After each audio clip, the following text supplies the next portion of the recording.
नमस्कार मंडळी, मी अजिता.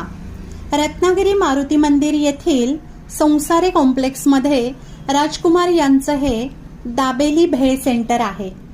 माझी लेक रत्नागिरीला आली की मग ही गोड हप्ता वसुली असते. 2 दिवसांसाठी आली तरी इथली पाणीपुरी खाल्ल्याशिवाय ती जाणार नाही. पाणीपुरी, रगडापुरी, भेळ, दाबेली, शेवपुरी, पापडी चाट, सुकी भेळ, रगडा पॅटीस हे सर्व पदार्थ इथे चमचमीत आणि अतिशय स्वादिष्ट मिळतात. आणि हे सर्व पदार्थ देणारे हे दादा कितीही कामात असले तरी येणाऱ्या प्रत्येकाचं हसून स्वागत करतात. अखंड हात चालू असतो आणि प्रत्येकाकडे लक्ष असतं.